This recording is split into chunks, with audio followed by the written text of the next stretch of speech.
हिंदू धर्म में 33 कोटि देवी देवता हैं या फिर 33 करोड़?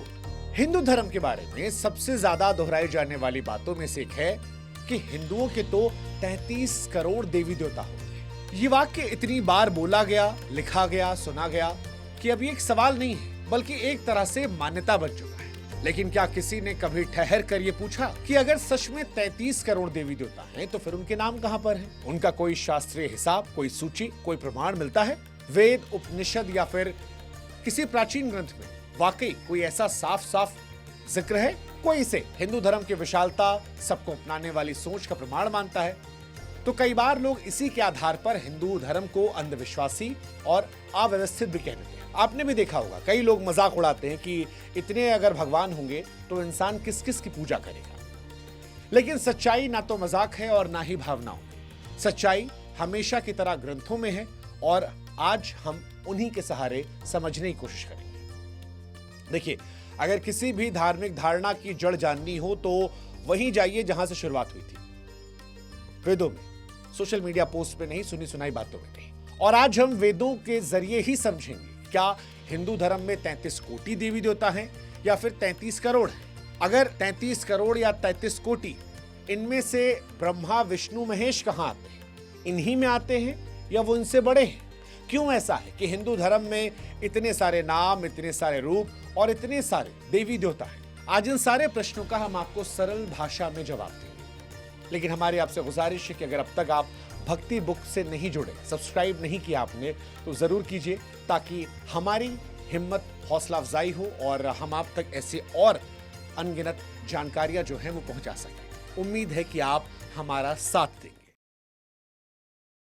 अब शुरुआत करते हैं इन सवालों के जवाब की। देखिए, हिंदू दर्शन जो है वो 2 स्तरों पर चलता है। एक निर्गुण ब्रह्मा यानी बिना रूप बिना नाम वाले, एक सगुण ब्रह्मा नाम और रूप के साथ। एक शक्ति लेकिन अलग अलग भूमिकाएं।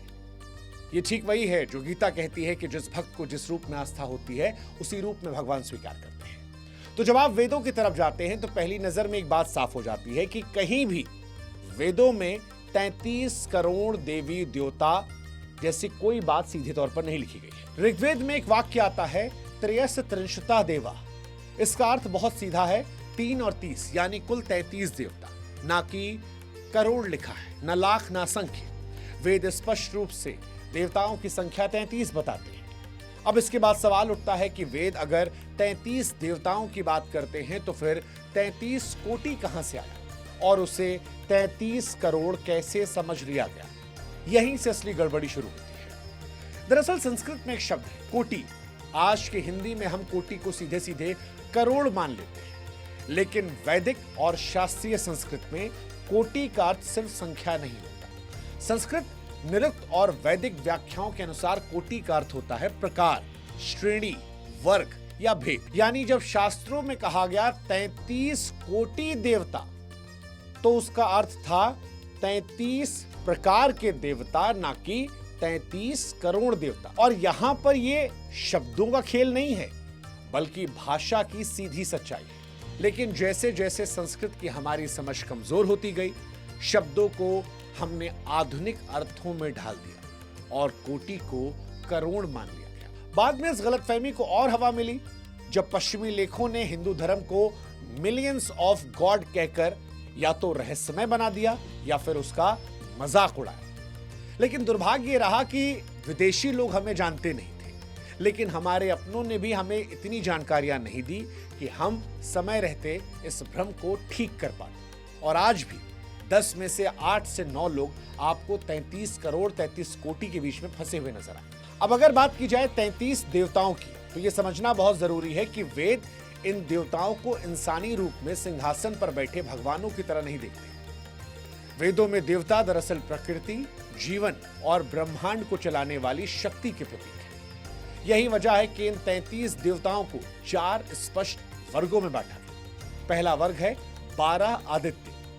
आदित्य सिर्फ सूर्य के नाम नहीं है, ये समय, नियम, ब्रह्मांडीय व्यवस्था के प्रतीक है। वरुण सत्य और नैतिकता का प्रतिनिधित्व करते हैं, मित्र सामाजिक संतुलन का, सविता ऊर्जा का। आदित्य बताते हैं कि यह संसार किसी अराजकता से नहीं बल्कि नियम और अनुशासन से चलता है। दूसरा वर्ग आता है 11 रुद्र का। अक्सर रुद्र को सीधे शिव मान लिया जाता है, लेकिन वेदों में रुद्र का अर्थ कहीं ज्यादा व्यापक है। रुद्र परिवर्तन की शक्ति है, जन्म, मृत्यु, रोग, पीड़ा, टूटना और फिर नया बनना। रुद्र डराने के लिए नहीं, बल्कि ये याद दिलाने के लिए है कि बिना परिवर्तन के जीवन संभव नहीं है। और तीसरा वर्ग है 8 वसु। वसु वे मूल तत्व हैं जिन पर हमारा भौतिक जीवन टिका है। पृथ्वी, जल, अग्नि, वायु, आकाश, सूर्य, चंद्र और नक्षत्र। अगर इनमें से एक भी ना हो तो जीवन की कल्पना भी नहीं की जा सकती। यही वजह है कि वेद इन्हें देव इसलिए कहते हैं क्योंकि ये जीवन के आधार है, मालिक नहीं। और आखिरी जो है चौथा, वो 2 अश्विन कुमार। ये गति, स्वास्थ्य, चिकित्सा और उपचार के प्रतीक है। आज जिसे हम मेडिकल साइंस और हीलिंग कहते हैं, उसकी वैचारिक जड़ें इसी सोच में दिखाई पड़ती है। अब अगर आप इन सब को जोड़ेंगे, 12 आदित्य, 11 रुद्र, 8 वसु और 2 अश्विन कुमार, तो संख्या कितनी बनती है? 33।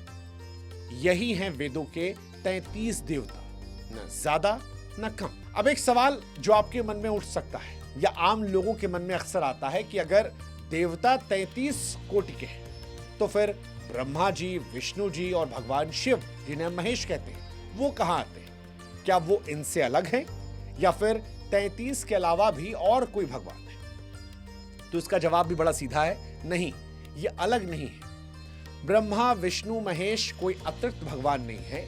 ये वेदों में बताई गई उन्हीं शक्तियों को समझाने का एक आसान तरीका है।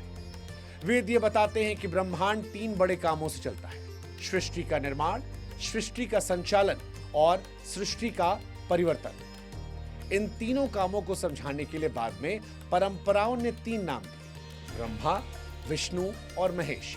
इसका मतलब ये नहीं कि 3 अलग अलग भगवान बैठकर ऊपर कहीं ब्रह्मांड चला रहे। इसका मतलब सिर्फ इतना है कि एक ही शक्ति के 3 मुख्य कार्य। विष्णु वेदों में आदित्य वर्ग से जुड़े हैं। उनका मूल अर्थ है व्यापक होना, सब में व्याप्त होना। इसलिए भगवान विष्णु संरक्षण और संतुलन के प्रतीक है। रुद्र ही आगे चलकर शिव के रूप में समझे गए, संहार के नहीं बल्कि पुनर्निर्माण के प्रतीक के तौर पर। और ब्रह्मा जी का मूल वैदिक रूप है प्रजापति, यानी सृष्टि का बीज। इसलिए त्रिमूर्ति कोई तीनों भगवान की टीम नहीं है। त्रिमूर्ति एक ही ब्रह्म की 3 भूमिकाएं हैं, जो हैं सृजन, संरक्षण और परिवर्तन। और उपनिषद इस बात को और ज्यादा आसानी से समझाते हैं। बृहदारण्यक उपनिषद में ऋषि याज्ञवल्क्य से पूछा गया कि देवता कितने प्रकार के हैं। जब पहली बार यह सवाल पूछा गया तो जवाब आया 33 प्रकार के। फिर सवाल दोहराया गया तो जवाब आया 6 प्रकार के। जब यह सवाल तीसरी बार पूछा गया तो उन्होंने 3 बार का जवाब दिया और अंत में कहा सिर्फ 1। अब ये 4 अलग अलग जवाब कोई गलती नहीं है, बल्कि इंसानी समझ की यात्रा का प्रतीक है। जैसे जैसे ज्ञान गहराता है, वैसे वैसे बहुलता घटती जाती है और अंत में समझ में आता है कि सत्य केवल एक है। इसीलिए ऋग्वेद कहता है, एकम सद विप्रा बहुधा वदंती, यानी सत्य एक है, ज्ञानी उसे अलग अलग नामों से पुकारते हैं। अब आखिरी सवाल जो लोगों के मन में आता है वो ये कि अगर ईश्वर एक ही है तो फिर हिंदू धर्म में इतने सारे नाम, इतने सारे स्वरूप, इतने सारे देवी देवता क्यों? देखिए, क्योंकि हिंदू धर्म जो है वो जीवन को बटा हुआ नहीं मानता। वो जीवन को चलाने वाली हर शक्ति को सम्मान देता है। हमने नदी को मां कहा, धरती को देवी कहा, पर्वत को देव कहा। इसका मतलब ये नहीं कि ये सब अलग अलग ईश्वर है। इसका मतलब ये है कि एक ही शक्ति अलग अलग रूपों में काम कर रही है। जैसे सूरज को कोई सूर्य कहता है, कोई सन कहता है, कोई सूर्या। नाम बदलते हैं लेकिन सूरज नहीं बदलता। ठीक वैसे ही ईश्वर एक है, नाम और रूप अनेक है। यही वजह है कि हिंदू धर्म में 33 करोड़ देवी देवता नहीं है, 33 कोटि देवी देवता है।